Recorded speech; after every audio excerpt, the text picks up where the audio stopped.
యేసయ్య సిలువలో పలికిన మాట, రెండవ మాట, నేడు నీవు నాతో కూడా పరదేశులో ఉందువు అని చెప్పేసి లూకా సువార్త 23:43 చెప్తున్నాడు. అయితే యేసయ్య ఎప్పుడైతే కల్వరికి వచ్చాడో అప్పుడు ఇద్దరు దొంగలతో పాటు సిలువ ఇవ్వడం జరిగింది. దాంట్లో ఒక దొంగ, అయ్యా నిన్ను నీవు రక్షించుకుని మమ్మల్ని కూడా రక్షించు అని చెప్పేసి అడుగుతున్నాడు. అది ఇంకొక దొంగ అయితే, ఇది ఈయన యందు ఏ తప్పిదం లేదు, మనం చేసిన తప్పుకు ఈ విధంగా శిక్ష కలగడంలో ఏ తప్పు లేదని చెప్పేసి అతన్ని గద్దిస్తున్నాడు. మన వాక్యంలో ఒకసారి చూద్దామండి. 39 లూకా సువార్త 23:39. వేలాడు వేయబడిన నేరస్తులు ఒకడు ఆయనను దూషించు, నీవు క్రీస్తువు గదా, నిన్ను నువ్వు రక్షించుకునుము, మమ్మను కూడా రక్షించమని చెప్పాను. అయితే రెండో వాడు వానిని గద్దించి, నీవు అదే శిక్షా విధిలో ఉన్నావు గనుక నువ్వు దేవునికి భయపడవా? మనకైతే ఇది న్యాయమే, మనము చేసిన వాటికి తగిన ఫలము పొందుచున్నాము కానీ ఈయన ఏ తప్పిదమును చేయలేదని చెప్పి ఆయనను చూసి, యేసు, నీవు నీ రాజ్యంలో వచ్చినప్పుడు నన్ను జ్ఞాపకం చేసుకోమని చెప్పాను. అందుకు ఆయన వానితో, నేడు నీవు నాతో కూడా పరదేశంలో ఉందువని నిశ్చయముగా నీతో చెప్పుచున్నానని పలికాడు. ఈ విధంగా ఆ రెండో మాట మనము చూస్తున్నాము. ఇక్కడ ఏంటంటే కన్ఫర్మ్, తప్పనిసరిగా ఈరోజు నువ్వు నాతో కూడా పరదేశంలో ఉంటావు అని చెప్పేసి ఇక్కడ అంటున్నాడు. పరదేశు అంటే ఏంటి? ఎవరితో పరదేశంలో ఉండాలి?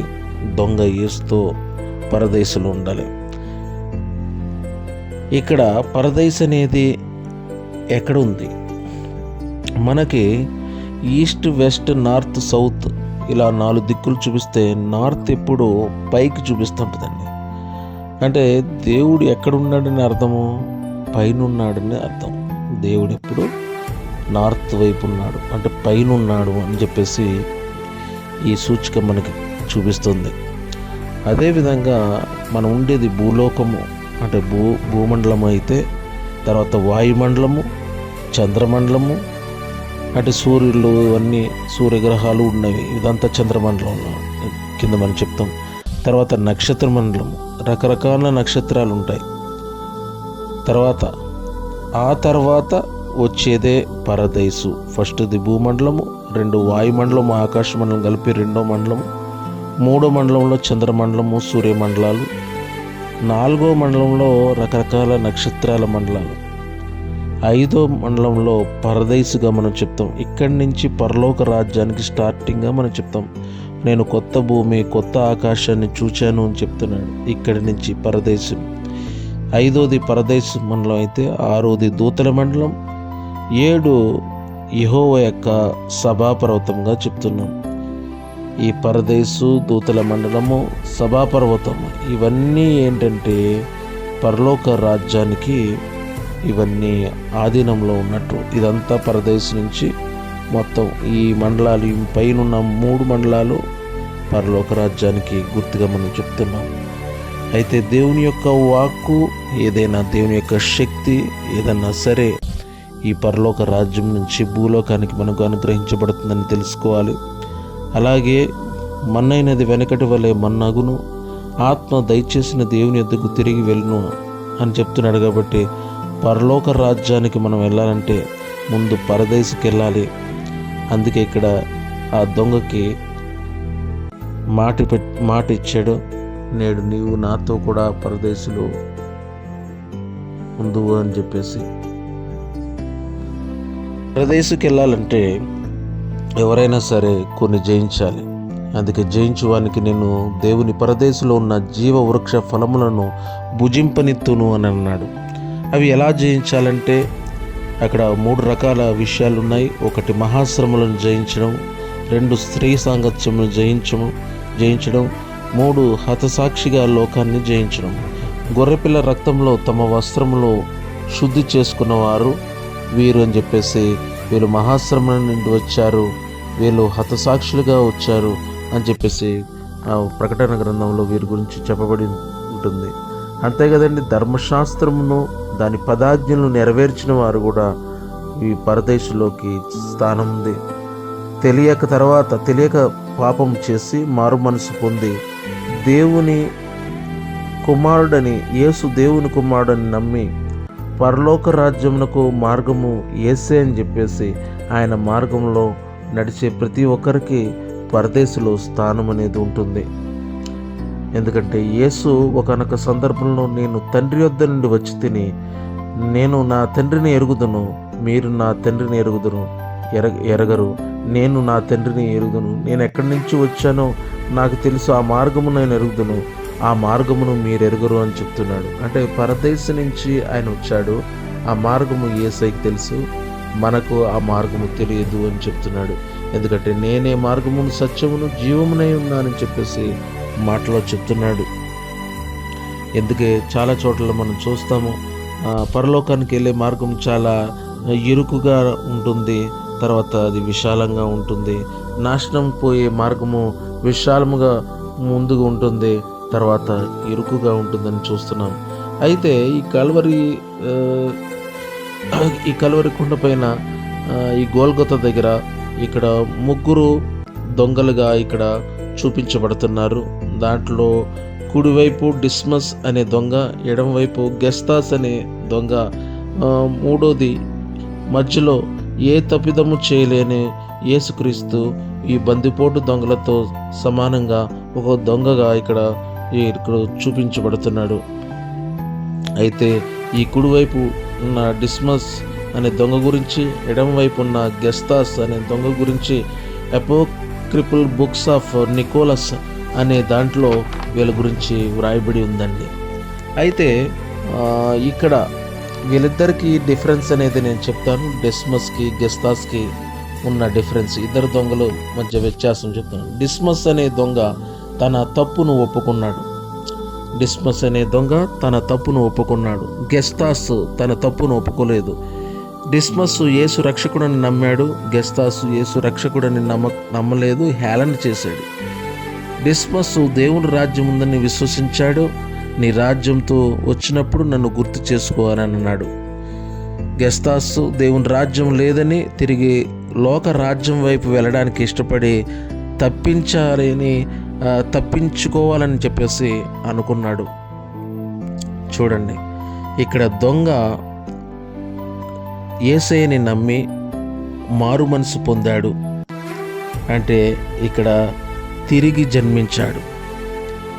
నమ్మి బాప్తిసం పొందినవాడు రక్షింపబడును, నమ్మని వానికి శిక్ష విధింపబడును అని చెప్పేసి మార్కు సువార్త 16:16లో మనం చూస్తున్నాం. నమ్మి బాప్తిస్మం పొందినవాడు రక్షింపబడును. నమ్మి బాప్తిస్మము పొందుట అంటే పాత జీవితము పాతి పెట్టబడి నూతనముగా జన్మించుట.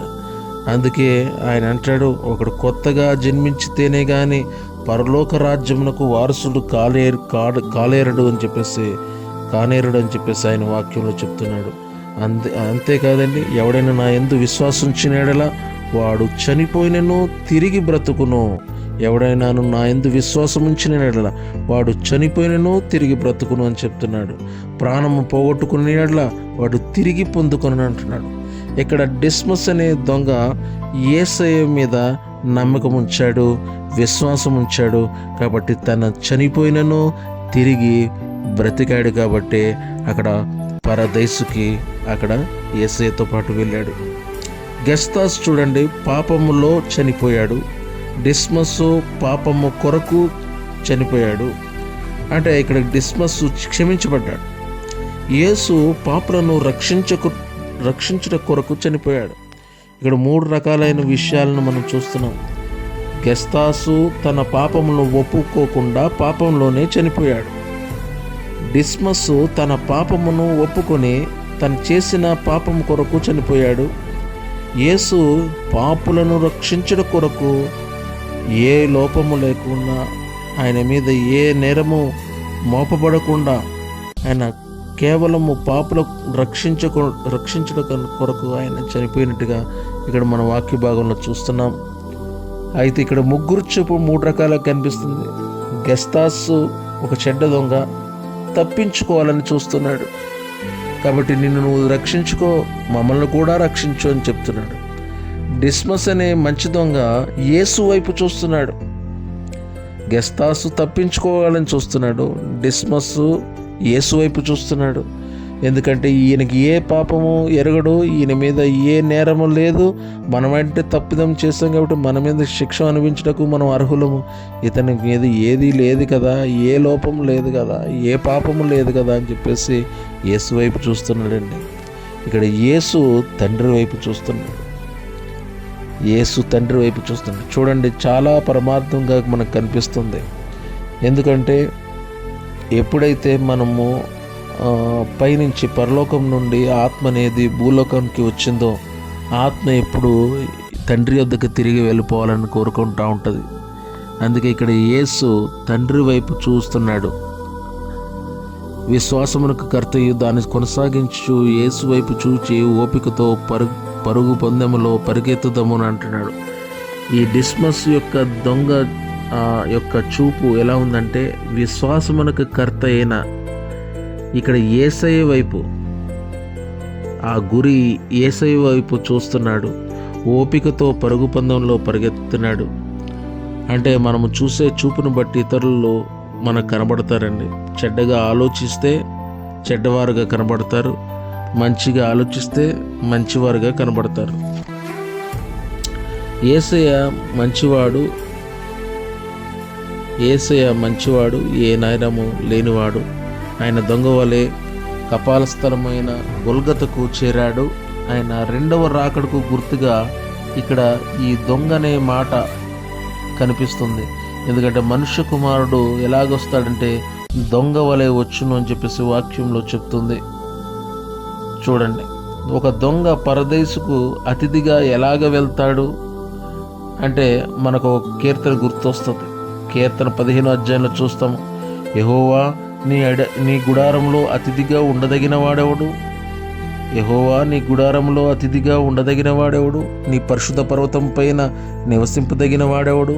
యథార్థమైన ప్రవర్తన కలిగి నీతిని అనుసరించుచు హృదయపూర్వకముగా నీతిని పలుకువాడే అని చెప్పేసి అంటున్నాడు.